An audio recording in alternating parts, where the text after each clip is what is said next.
Good morning student, मैं Guddu sir आप सभी का इस वीडियो में स्वागत करता हूं। स्टूडेंट्स ये देखिए आपके सामने ये जो क्वेश्चन लेकर आया हूं, ठीक है, ये प्रोबेबिलिटी का है और ये क्वेश्चन नंबर 11 है और ये 12 है।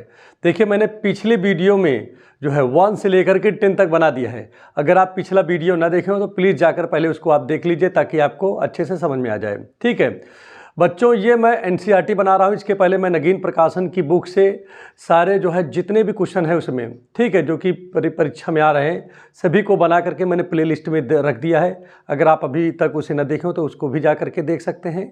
और चलिए आज जो है इस क्वेश्चन को लगाते हैं बेहतरीन तरीके से। ठीक है, और यहाँ पर ध्यान दीजिएगा कि अगर आप जो है क्वेश्चन यहाँ पर थोड़ा देखिएगा, ये आपका 11 है, ये 12 है। ठीक है, और यदि आप हमारे चैनल पर नए हैं तो प्लीज़ चैनल को पहले तो सब्सक्राइब कर लें, लाइक कर दें और बेल आइकन की बटन को अवश्य दबाएं ताकि हमारे द्वारा जितने भी वीडियो बने उसका लिंक सबसे पहले आप तक पहुंचे। तो चलिए क्वेश्चन को लगाते हैं, समय को न नष्ट करते हुए देखते हैं कि किस प्रकार से सॉल्व होगा। ठीक है, यहाँ पर लिखा है a fair dice is roll consider event E equal to 1 2 3 5 F equal to 2 3 and g is equal to 2 3 4 5. You are to find here p e upon f and p f upon e. Second question is that here p e upon g and p g upon e. Similarly here, clear? So question number 11 यहाँ पर लिख दीजिए। अब यहाँ पर late कर लीजिए, let s be the sample space. भैया मैंने पहले ही बता दिया हूं कि कोई भी परीक्षण जब होता है तो उस परीक्षण को आप करली ब्रैकेट में लिख करके हम जब उसको सेट बना देते हैं तो सैंपल स्पेस हो जाता है। ठीक है, अब यहाँ पर देखिए हमारी बात समझिए कि यहाँ पर मैं बात कर रहा हूँ किसके बारे में, अ फेयर डाइस इज रोल्ड, माने एक जो डाइस है फेयर डाइस है उसको रोल्ड किया गया। जब डाइस को रोल्ड किया जाता है तब क्या आता है, या तो 1 आएगा, या तो 2 आएगा, या तो 3 आएगा, या तो 4 आएगा, या तो 5 आएगा, या तो 6 आएगा। ठीक है, यही आता है। तो आप यहाँ पर लिख सकते हो वही चीज़। ठीक है, जब मान लीजिए कि यस आपका सैंपल स्पेस है तो यस इक्वल टू क्या आ जाएगा, 1 2 3 4 5 6, यही तो होगा। अब कितने एलिमेंट हैं इसमें, 1 2 3 4 5 6, तो यहाँ पर आप 6 लिख देंगे। ठीक, एंड अब आगे देखिए यहां पर f की वैल्यू क्या लिखा है, देखिए f इक्वल टू लिखा हुआ है 2 3, तो भाई यहां से तो आप nf निकाल सकते हो, number of element in f equal to 2, और उस हिसाब से इसकी प्रोबेबिलिटी जो अगर हम निकालना चाहें तो प्रोबेबिलिटी इसकी क्या होगी भाई, nf अपान ns होता है। ठीक है, यही तो होता है। nf की वैल्यू यहां पर देखिए क्या लिखा है 2 और ns की वैल्यू 6 है। इसी प्रकार से अगर मैं बात करूं कि इसके लिए देखिए मैंने लिख दिया इसको ई वाला हो, देखिए मैंने आपको लिखा ई भी वहां पर लिखा है तो ई लिख दीजिए। ई कितना लिखा है 1 2 1 2 1 3 5 है। ठीक है, 1 3 5 है। तो यहां पर टोटल नंबर कितने हैं, चाहता था मैं इसको पहले लिखता इसको बाद में लिखता, लेकिन हमने देखा इसको पहले इसलिए पहले ही लिख दिया, कोई दिक्कत नहीं है। ठीक है, तो यहां पर देखिए एन की वैल्यू कितना होगा 1 2 3, तो यहाँ 3 लिख दीजिए। चलिए इसकी प्रोबेबिलिटी निकालते हैं पीई, तो क्या आएगा, पीई की जब प्रोबेबिलिटी आप निकालोगे तो आएगा एन अपॉन एन एस, और एन की जो वैल्यू है वो क्या है, ध्यान दीजिएगा एन की वैल्यू 3 है और एन एस की वैल्यू 6 है। इसी प्रकार से अगर मैं जी की बात करूं, ठीक है, जी की, तो आप यहां पर समझिएगा जी क्या लिखा हुआ है, जी इक्वल टू लिखा हुआ है 2 3 4 5। ठीक है, 2 3 4 5। अब यहां पर टोटल कितने नंबर है जी में, तो गिन लीजिए इसमें 1 2 3 4, तो यहां पर 4 लिखेंगे। अब इसकी प्रोबेबिलिटी अगर आपको निकालना है, ठीक है, पी जी माने प्रोबेबिलिटी ऑफ जी। ठीक है, तो क्या आएगा n G upon n S.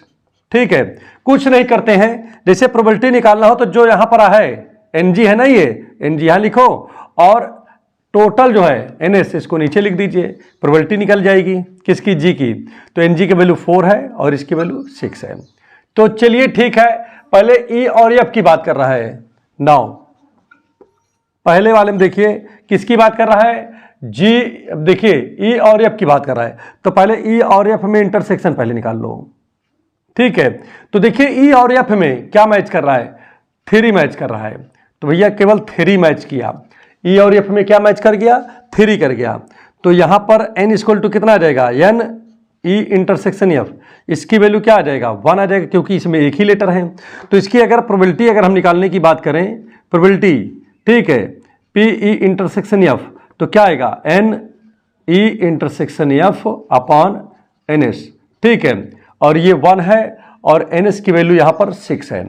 अब चलिए पहला क्वेश्चन यहां पर, पहले रिक्वायर्ड प्रोबेबिलिटी, रिक्वायर्ड प्रोबाबिलिटी, ठीक है। तो रिक्वायर्ड प्रोबेबिलिटी का मतलब यहां पर पहला है पी ई अपॉन एफ लिखा है, ठीक है। और ई अपॉन एफ को क्या लिखोगे, पी ई इंटरसेक्शन एफ, ठीक है। भाई देखिए अपॉन में रहेगा तो आपको ये करना पड़ेगा, और जो अपॉन में है उसको लिखना तो वही है, पी एफ। अब यहां पर ई अपॉन एफ की वैल्यू तो 1/6 है, और इसकी पी एफ की वैल्यू ध्यान दीजिएगा, पी एफ कहीं निकाले होंगे हम, ये निकाला 2/6, तो यहां लिख दिया 2/6, और आपने काटा तो 1/2 आ गया, ठीक है।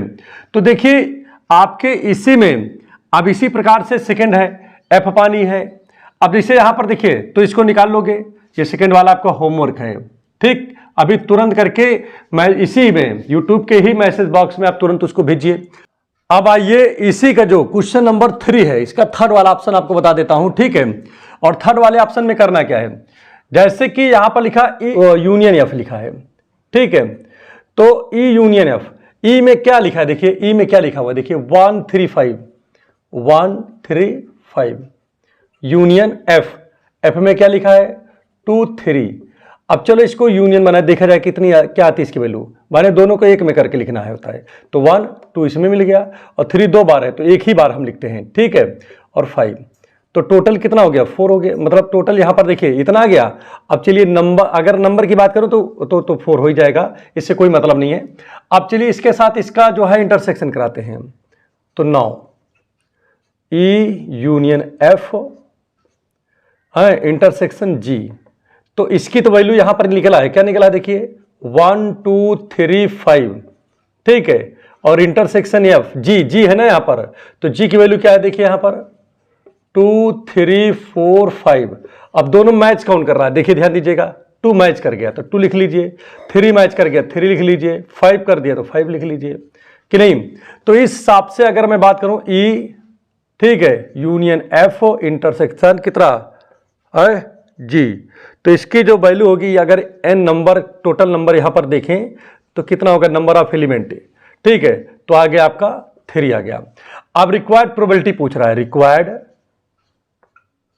रिक्वायर्ड प्रोबेबिलिटी, ठीक है, प्रोबाबिलिटी, ठीक है। तो रिक्वायर्ड प्रोबेबिलिटी का मतलब क्या पूछ रहा है भाई, इसमें ये पूछ रहा है P E union F upon G, इसकी वैल्यू पूछ रहा है। और अब देखिए इसको हम क्या करेंगे, यहां पर ये लिखा है ना इसमें, अब चलिए इसको लिख सकते हैं P। अब देखिए इसके अपॉन में है तो क्या हो जाएगा P, ठीक है, E यूनियन F और इंटरसेक्शन G हो गया, और नीचे क्या आ जाएगा P G, ठीक भाई, जो रहेगा नीचे ही लिखा जाएगा। अब यही पे देखिए ध्यान दीजिएगा, इसकी वैल्यू क्या आएगी, तो यहां से अगर हम निकालना चाहें इसकी प्रोबेबिलिटी तो क्या आ जाएगा भाई, जैसे इसकी प्रोबेबिलिटी निकालेंगे तो 3/6 हो जाएगा कि नहीं। और जी की प्रोबेबिलिटी निकालना चाहेंगे तो जी में कितने हैं 4 है ना, तो हो जाएगा 4/6, तो ये 6 से 6 कैंसिल हो गया, 3/4 आपका आंसर हो गया। तो उम्मीद कर रहा हूं ये क्वेश्चन आपको अच्छे से समझ में आ गया होगा, तो इसको आप नोट कर लीजिए, ठीक है ना, अपनी कॉपी में। और एक चीज़ और भी है कि ये जो क्वेश्चन बाकी है ये आपका होमवर्क है, ये आपका होमवर्क है, इसको आप होमवर्क में कर लीजिएगा, और ये भी आपका होमवर्क है, ये भी आपका होमवर्क, ठीक। तो चलिए ठीक है, और इसको नोट कर लीजिएगा, ठीक है। और अब आइए देखिए ये क्वेश्चन लेते हैं 12 नंबर, क्या लिखा, assume that each born child is generally like to be a boy or girl, मतलब कोई परिवार अगर है तो इस परिवार में या तो लड़का होगा या तो लड़की होगी, इसकी संभावना होती है कि नहीं।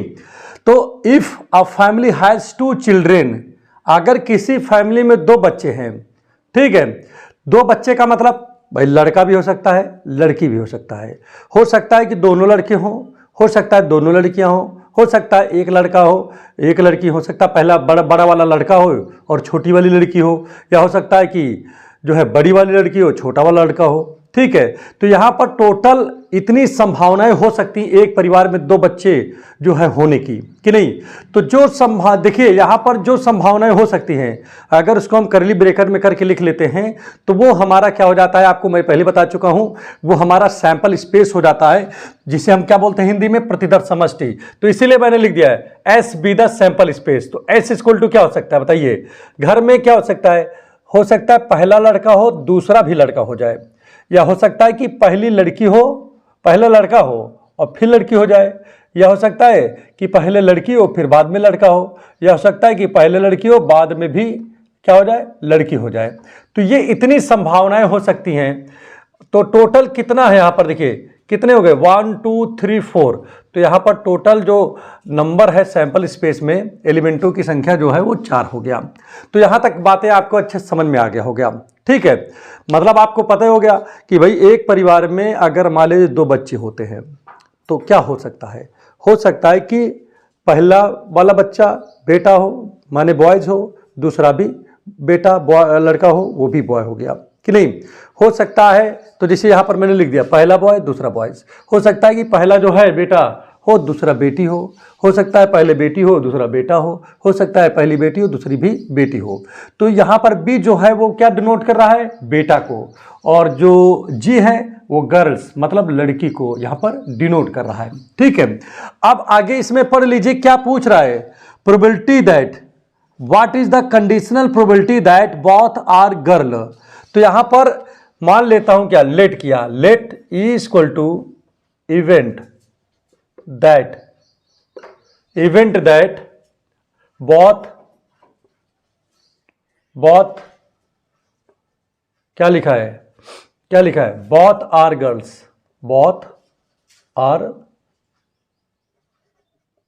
गर्ल्स, ठीक है, ये हो गया। तो अगर दोनों लड़कियां हैं तो कितना कंडीशन इसमें, कहां पर है दोनों लड़के, एक ही यही कंडीशन है जी कि नहीं। और अगर मैं यहां पर नंबर की बात करूं कि ई में कितने नंबर हैं तो एक ही तो है यही, तो यहां पर एक लिख दोगे।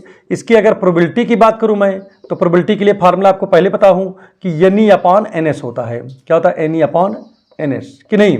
तो एन की वैल्यू 1, एन एस की वैल्यू कितना है 4, तो 1/4 हो गया, कि नहीं। चलिए कोई बात नहीं है, बहरहाल यहां पर इसकी कोई ज़रूरत है नहीं, ठीक है, क्योंकि यहां पर जो है पीई की जरूरत नहीं पड़ेगी, लेकिन मैंने आपको निकाल के दिखा दिया हूं। और अब यहां पर ध्यान दीजिएगा क्या लिखेंगे, ई इक्वल टू एफ लिखेंगे, F equal to event that क्या लिखेंगे, youngest child is a girl, माने जो छोटी लड़की है, जो छोटा बच्चा है वो लड़की है, ये बताना है।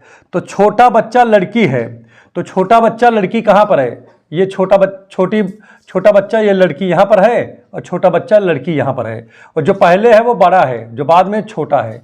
तो जैसे यहां पर देखिए लड़का बड़ा है लड़की छोटी है, ये पहली लड़की बड़ी है और ये लड़की छोटी है। तो इसमें तो यही कह रहा है कि यंगेस्ट जो है बच्चा जो है वो लड़की है, तो देखिए दोनों जगह यंगेस्ट के स्थान पे ये है, और ये बड़ा है ये छोटा है, यंगेस्ट ये है यहाँ पर देखिए। तो यहाँ पर अगर हम बात करें कि एन एफ की वैल्यू क्या होगी, तो 1 2 हो गया, ठीक है। और प्रोबेबिलिटी यहाँ पर निकालने की मैं बात करूँ कि पी एफ, तो पी एफ कैसे निकलेगा, n F upon n S, कि नहीं। तो एन एफ की वैल्यू यहाँ पर क्या है देखिए ध्यान दीजिएगा, एन एफ की वैल्यू यहाँ पर लिखा हुआ है, ध्यान दीजिएगा 2 लिखा है और ये एन एस की वैल्यू 4 लिखा है, तो 2/4 हो गया। अब चलिए इंटरसेक्शन निकाल लेते हैं इसका, ई इंटरसेक्शन एफ, दोनों में क्या मैच कर रहा है, कोई मैच कर रहा है क्या, ये मैच कर रहा है जी, ठीक है। तो जी मैच कर गया, इसका मतलब नंबर ऑफ है एलिमेंट इन जी, ठीक है, इन ई इंटरसेक्शन एफ इसमें तो 1 है। अब इसकी चलो प्रोबेबिलिटी निकाल ली जाए, तो पी ई इंटरसेक्शन एफ, तो डायरेक्ट लिख दे रहा हूं 1/4, ठीक है। अब रिक्वायर्ड